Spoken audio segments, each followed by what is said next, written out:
with U.S. kidnapping of President Maduro of Venezuela. Now I see a lot of spin, in social media as well as mainstream media, and somehow was a great victory for the Trump administration because now United States has control of all the world's largest oil reserve, and this is a great humiliation for China because Chinese envoy were in Venezuela to meet with Maduro 5 hours before the U.S. operation began, and now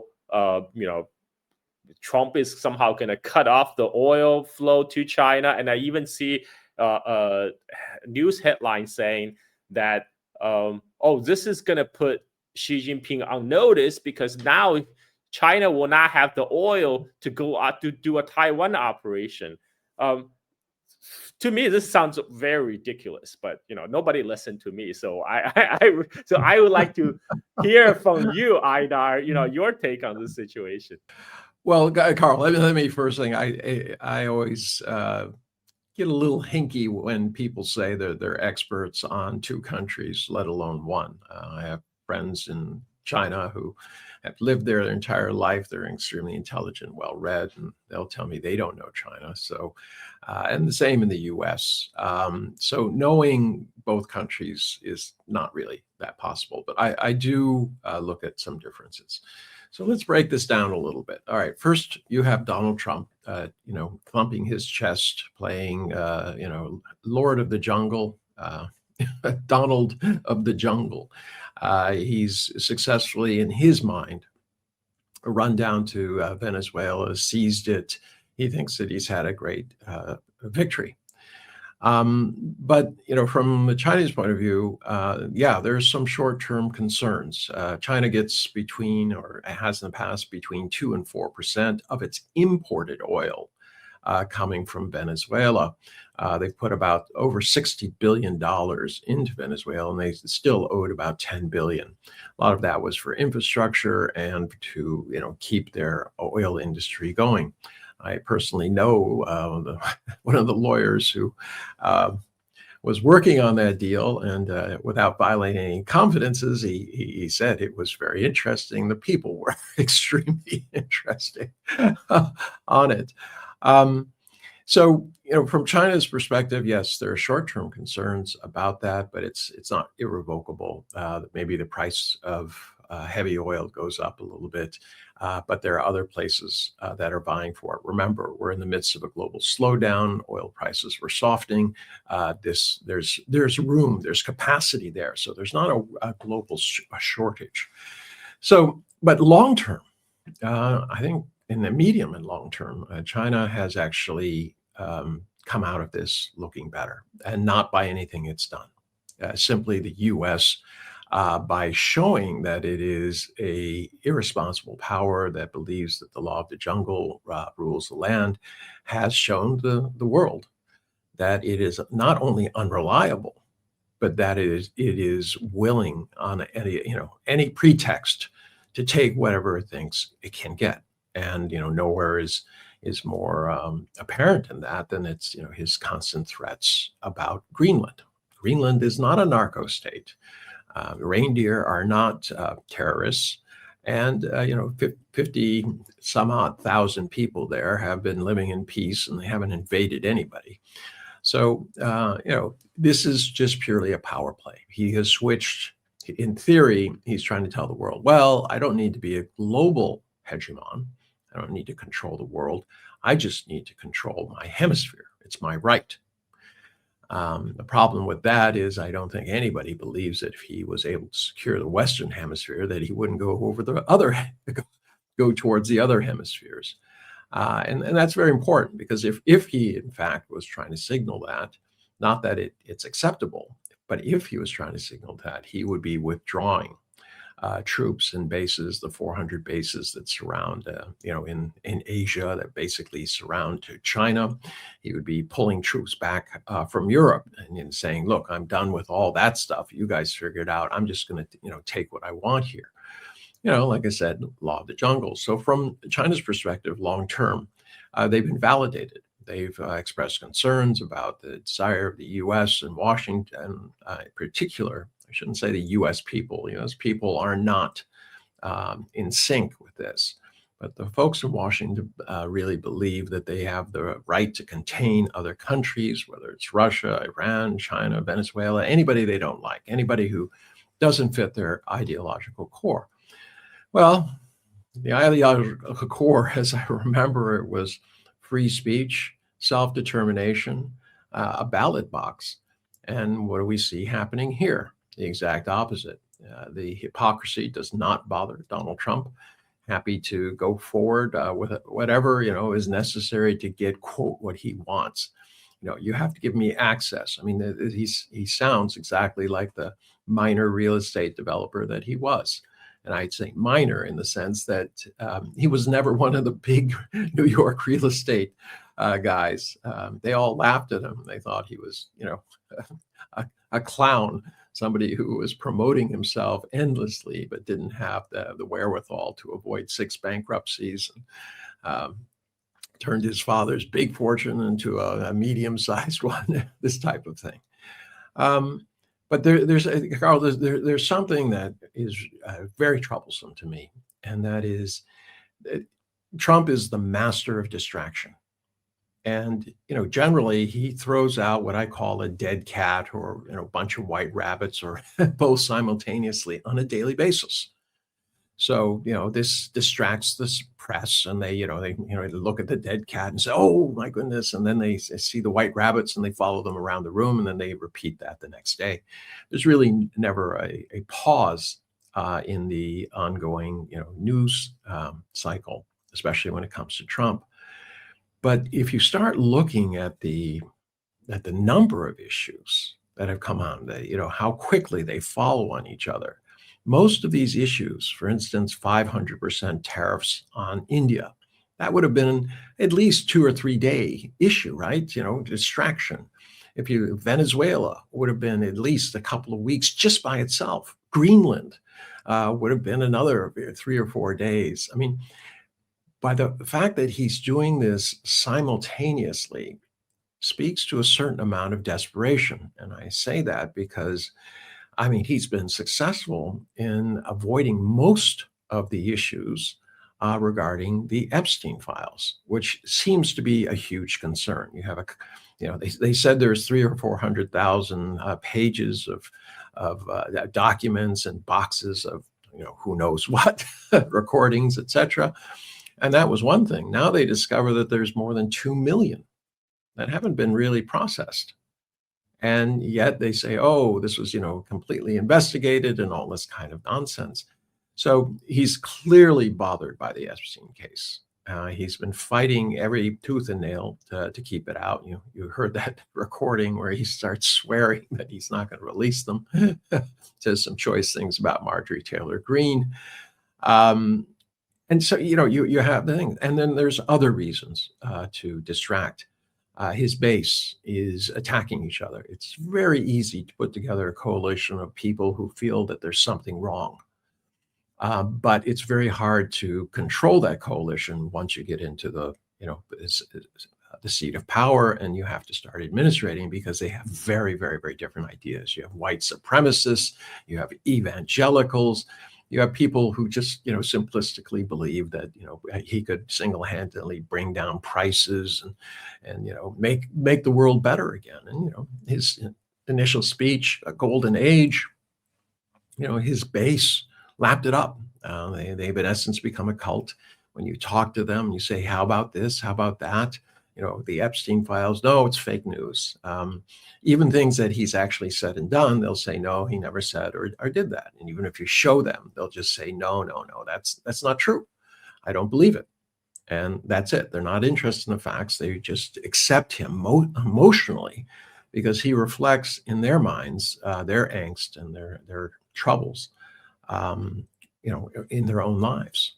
They see their life degrading. I don't blame them for looking for somebody who can save them, some sort of strongman. So often in these cases, when people are desperate, people who show up to help aren't there to help.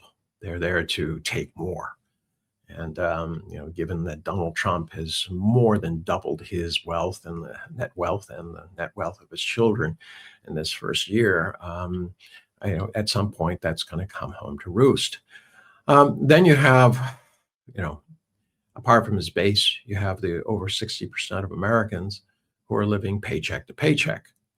And guess what? They're about to get a real, especially people at the lower end of that, are about to get a just horrible shock when their health insurance premiums go up. And Donald Trump doesn't want to talk about that. And so I think he's, ramping up the speed, all right, of the distractions that he's putting out there to try to keep the narrative going. The question is, every time you do that, then the next thing you say has to be even more outrageous. And, seizing a Russian flag tanker, not off Venezuela, right, but near England in the Channel Coast, that is serious. We don't know how far he's going to go. Now, China and Russia are not going to fight America in conventional weapons in South America. They couldn't, for the same reason the U.S. would have a very difficult time fighting China, in the event that Taiwan decides that they want to declare independence. The supply lines are too large. I mean, you can see large fleets coming for days, and they would be very vulnerable to attack and things like this. For the same reasons they're not. But there is the economic side of this. Europe has already attacked Russia. They've seized, Russian assets and things like that. And they said, well, we're just basically going to keep them. Well, they tried. You had one member said, no, we can't do that. It's one bridge too far. But they certainly have said, oh, we're going to take the interest from these monies that we've seized or we're embargoing, and we're going to help Ukraine with that. That's a violation of international commerce. I mean, you cannot be secure if governments are willy-nilly deciding what they want to decide based on not what you did, but what your government did. This idea that all Russians are part of the government is kind of silly. It's like all Americans are part of the government. No, I don't think so. It's become a complex situation. But when you start looking at his distractions and how they're escalating, there's a real danger that we will accidentally get into some sort of kinetic conflict. And I say that because this reminds me of World War I. No one wants a war, but each side was trying to draw the line and say, don't cross this line. And, do you do this? I'll do that. Then it was based on all of these alliances and things like this.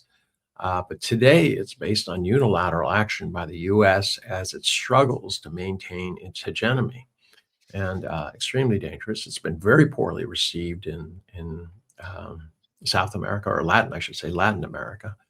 Although, there have been a number of countries who supported it. I think that is not representative of the people.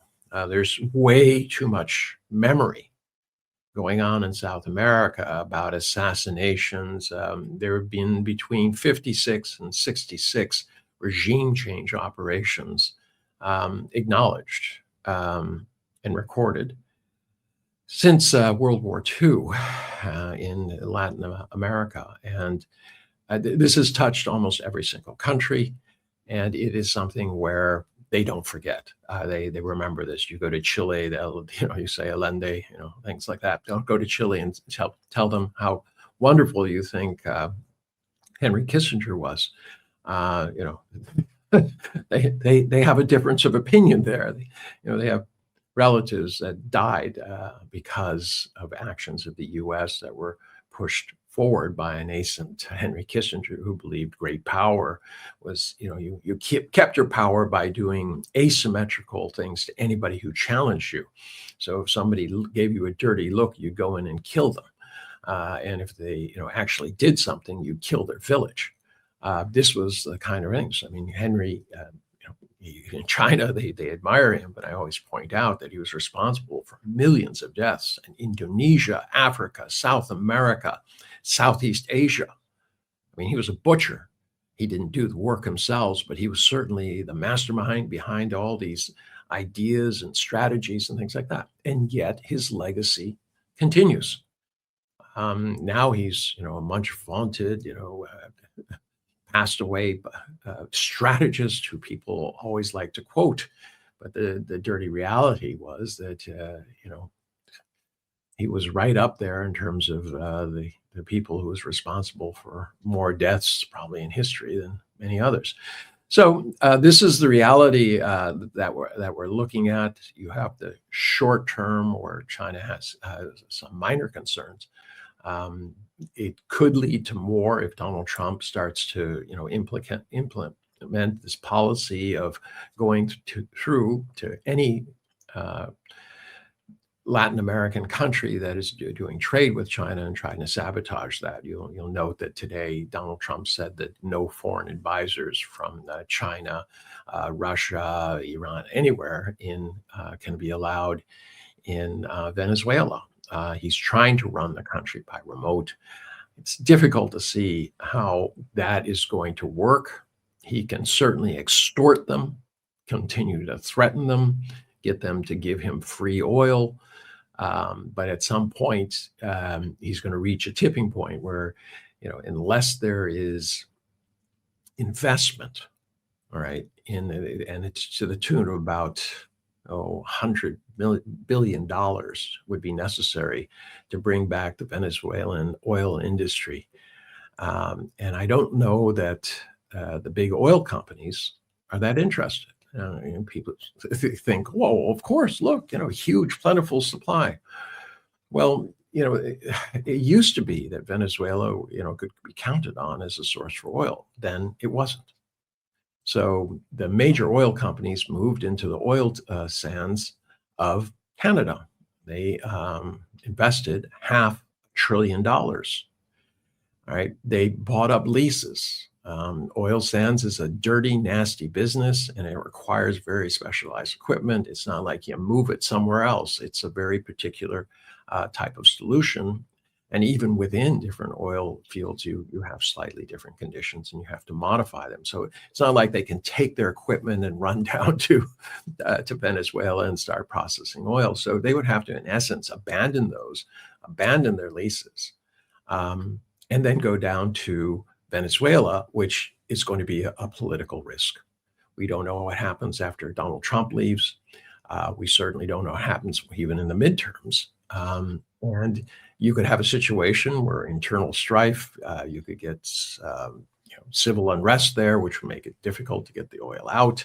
You could have a new regime come in a few years and say, we're going to renationalize this. We were illegally invaded by another country, and we do not accept this. Remember, the people are still going to vote. And if they're poor, if the U.S. is taking the revenue source, but not repairing the infrastructure, that means there's less revenue to a country that is already struggling. And the United States has nothing. Have you noticed any plan whatsoever to do anything within Venezuela? You've heard this, for the benefit of both countries. Well, come on. He's not interested in Venezuela. He doesn't have a plan to help them. He doesn't have a plan after 18 years of criticizing American healthcare. He doesn't have a plan now. How do we expect him to have a plan for a country he doesn't even know anything about? He doesn't care about. I mean, they were unable to articulate anything that happened the day after. What happens the day after you seize these people? How are you going to do this country? And it's complete mess. You can see that. That goes back to my first point, or my second point, that he is doing a lot of things just to divert attention from other problems, especially his domestic ones. So, and then let me just explain one thing and I'll stop talking. Why does America, which produces more oil than it needs, why is it interested in this oil from Venezuela? Does everyone, think about that? We export more than we import. The reason is that we export, the majority of our oil is what they call sweet crude. It's light. It doesn't need a lot of processing, and it has a high value. You can turn it into gasoline and jet fuel and all of these wonderful things. Now, heavy crude, All right. So they call it sour. It has a lot of sulfur in it. That sulfur has to be taken out, and then it has to be processed in a completely different way. Now, in the United States, 60% of our processing is for heavy oil. So what happens is you have this problem where the US is geared for heavy oil, but it doesn't really have a great supply. Canada is more expensive, yes, but it's also more stable.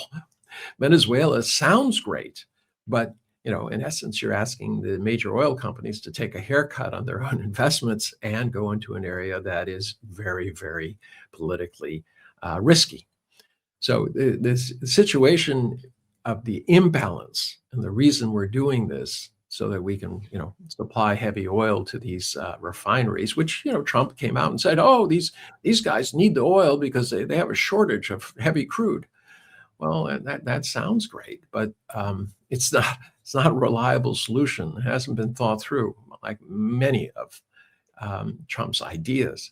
He doesn't seem to grasp the reality of the industry, and whether he's helping or actually hurting it. The problem is that somebody will start going in and developing, Venezuela's oil at some point, and when that happens, yes, you're going to have a real problem with, the major U.S. oil companies who've invested in tar sands in Canada because they're going to be at a price disadvantage. This idea that somehow by lowering the price, you're going to help everything, that all of a sudden, America will be doing well. Well, if you lower the price of oil, America is an exporter of oil. So you're going to lose at the same time as you're, quote, winning, but you're losing more because the amount you're losing on your sales, which are greater than your imports, it's not a victory at all. All right. There's offsets. And this is the complexity that Donald Trump and his administration don't seem to grasp. They're uniquely unqualified. They lack the experience, temperament, you name it. They don't have it. It's just simply the cast of the Apprentice to Washington edition, all expendable people who, they look great. They're completely idiot. I mean, come on. I mean, you have a woman who was used to shuffle papers for insurance companies out there trying to prosecute a criminal case, a sophisticated criminal case. She doesn't even know where to stand or who to talk to or what the standards are. It's criminal incompetence to have people like that. But these are the people he surrounds himself with. Why? Because they are expendable. He can call them in the office and say, "You're fired." And his base will go nuts. Oh, he's really showing them this is just like The Apprentice. Okay. But reality isn't a show, and Donald Trump is falling way short of the mark. The question is, when does it catch up with him? Or when does he do something so risky that we start to get retaliation and then escalation? I'm in complete agreement with you about Trump is doing this as a distraction. I mean, he's great for television. Trump knows how to be the reality TV show host that he really is.